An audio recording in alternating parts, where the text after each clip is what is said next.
ಇತ್ತೀಚೆಗೆ ಪಹಲ್ಗಾಮ್ನಲ್ಲಿ ಒಂದು ಇಶ್ಯೂ ಆಯಿತು. ಇಡೀ ಭಾರತ ದೇಶ ಶ್ಲೋಕಾಚರಣೆನ ನೋಡಿದ್ವಿ. ಅವತ್ತು ಮುಖ್ಯಮಂತ್ರಿಗಳೊಂದು ಮಾತು ಹೇಳಿದ್ರು, ಯಾಕೆ ಇಂಟೆಲಿಜೆನ್ಸ್ ಸತ್ತೋಗಿತ್ತಾ ಅಂತ ಮಾತು ಕೇಳಿದರು. ಇವತ್ತು ಇಂಟೆಲಿಜೆನ್ಸ್ ಏನು ಕಾಫಿ ಕುಡಿಯೋಕ್ಕೆ ಹೋಗಿತ್ತಾ, ತಿಂಡಿ ತಿನ್ನಕ್ಕೆ ಹೋಗಿತ್ತಾ, ಎಲ್ಲಿಗೋಗಿದ್ರು ಇಂಟೆಲಿಜೆನ್ಸು? ಇದಕ್ಕೆ ಉತ್ತರ ಕೊಡಬೇಕಲ್ವಾ? ನನಗೆ ಈ ರಾಜ್ಯದ ಗೃಹ ಸಚಿವರ ಮೇಲೆ ಅವರ ರಾಜಕೀಯದ ಅನುಭವ ಏನಿದೆ, ಅವರ ಹಿರಿತನಕ್ಕೆ ನಾನು ವೈಯಕ್ತಿಕವಾಗಿ ಗೌರವಿಸ್ತೀನಿ ಅವ್ರನ್ನ.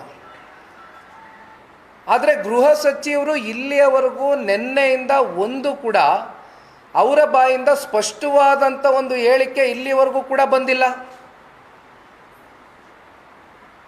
ಅಂದರೆ ಇದನ್ನು ನಾವು ನೋಡ್ತಕ್ಕಂಥದ್ದಾದರೆ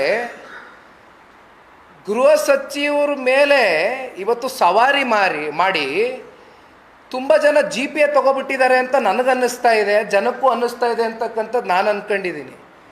ಗೃಹ ಸಚಿವರ ಅಧಿಕಾರದ ಮೇಲೆ ಭಾಳ ಜನ ಅವ್ರ ಮೇಲೆ ನಿಂತು ಜಿ ಪಿ ಎ ತಗೊಬಿಟ್ಟಿದ್ದಾರೆ. ನಮ್ಮ ನಾಡಿನ ಗೃಹ ಸಚಿವರು ವರ್ಕ್ ಫ್ರಮ್ ಹೋಮ್ ಮಾಡ್ತಾ ಇದ್ದಾರೆ ಅಂತಕ್ಕಂಥದ್ದು ನನಗೇನೋ ಅನುಮಾನ ಕಾಡ್ತಾ ಇದೆ.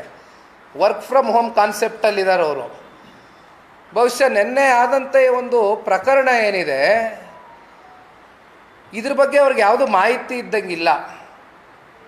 ಅವರನ್ನು ಸಂಪೂರ್ಣ ಕತ್ಲೆನಲ್ಲಿಟ್ಟು ಈ ರಾಜ್ಯದ ಮುಖ್ಯಮಂತ್ರಿನೂ ಕೂಡ ಒಂದು ಹೆಜ್ಜೆ ಓವರ್ಟೇಕ್ ಮಾಡಿದಂಥ ಒಬ್ಬ ಮಹಾನ್ ಭಾವ,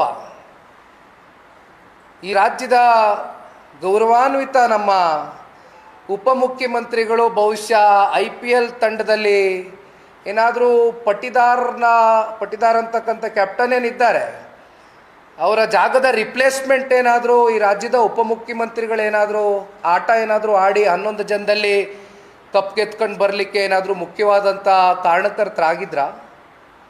ನನಗಂತೂ ಅನ್ನಿಸ್ಲಿಲ್ಲ. ಬೆಳಗಿನಿಂದ ಮಾತಾಡ್ತಾ ಇದ್ದೀವಿ, ಬಾಬಣ್ಣ ಅವ್ರು ಹೇಳಿದ್ರು, ಎಲ್ಲರ ಬಾಯಲ್ಲೂ ಕೇಳಿದ್ದೀವಿ.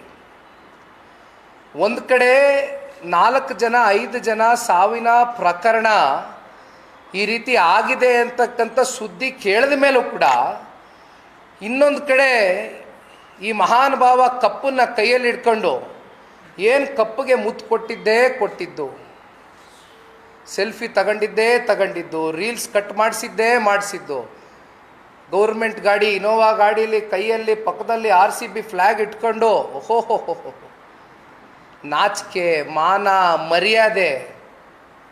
ನಿನ್ನೆ ಆದಂಥ ಒಂದು ಘಟನೆಗೆ ಕನಿಷ್ಠ ಪಕ್ಷ ನಿಮ್ಮ ಮುಖದಲ್ಲಿ ಏನಾದರೂ ಒಂದು ವಿಷಾದ ವ್ಯಕ್ತಪಡಿಸ್ತಕ್ಕಂಥ ಒಂದು ಭಾವನೆ ಆದರೂ ಕಾಣ್ತಾ?